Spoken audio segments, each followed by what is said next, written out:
3, 4, 5 ചിത്രങ്ങളൊന്നും ഓണത്തിനില്ല. ആകെയുള്ളത് 2 ചിത്രങ്ങൾ മാത്രമാണ്. പറഞ്ഞു വരുന്നത് മലയാള ചിത്രങ്ങളാണ്. അങ്ങനെ ഓണച്ചിത്രങ്ങളിൽ നിന്ന് ഒരു സിനിമ മാറ്റി വെച്ചിരിക്കുക കേട്ടോ.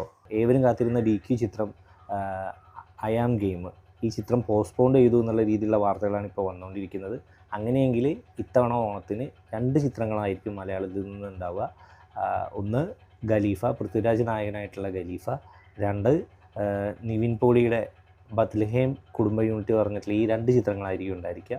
ചിത്രം എന്തുകൊണ്ട് മാറ്റിയിരിക്കുന്നു അല്ലെങ്കിൽ മാറ്റിവെക്കുന്നതുമായി ബന്ധപ്പെട്ടിട്ടുള്ള ഒരു അപ്ഡേറ്റ്സും ഒഫീഷ്യലായിട്ടൊന്നും ലഭിച്ചിട്ടില്ല. പക്ഷേ പല സൈറ്റുകളിൽ നിന്നും അല്ലെങ്കിൽ സിനിമയായി ബന്ധപ്പെട്ടുകൊണ്ടുള്ള ഇൻസ്റ്റാഗ്രാം പേജുകളിൽ നിന്നൊക്കെയാണ് ഈ വിവരം കിട്ടിക്കൊണ്ടിരിക്കുന്നത്. നമ്മളുടെ സർക്കിളൊക്കെ ബന്ധപ്പെട്ടവരോട് സംസാരിക്കുന്ന സമയത്ത് നമുക്കറിയാൻ കഴിഞ്ഞത് VFXും അതുപോലെ തന്നെ മ്യൂസിക് സംബന്ധമായിട്ടും ചിത്രത്തിൽ കുറച്ചുകൂടി പണികൾ ബാക്കിയുണ്ട്. അത് പൂർത്തിയാക്കാൻ സാധിച്ചിട്ടില്ല. അതുകൊണ്ടാണ് ചിത്രം മാറ്റിവെക്കുന്നത് എന്നാണ് അണിയറ പ്രവർത്തകരായിട്ടുള്ള ചില ആളുകളിൽ നിന്ന് കിട്ടുന്ന വിവരം. അപ്പോൾ ഓണം ബോക്സ് ഓഫീസിൽ 2 ചിത്രങ്ങൾ, അതായത് മലയാള ചിത്രങ്ങൾ 2 തമിഴ് പടങ്ങൾ വേറെ വരുന്നുണ്ട്. അത് അല്ല, മലയാള ചിത്രങ്ങളായിട്ട് 2 ചിത്രങ്ങൾ. ഒന്ന് ഖലീഫ, അതുപോലെ തന്നെ ബത്ലഹേം.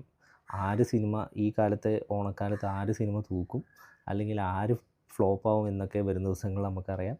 കൂടുതൽ സിനിമ സംബന്ധമായിട്ടുള്ള വാർത്തകൾക്കും വിശേഷങ്ങൾക്കും റിവ്യൂകൾക്കുമായിട്ട് നിങ്ങൾ പേജ് ഫോളോ ചെയ്ത് കൂടെ ഉണ്ടാവണം. ബൈ.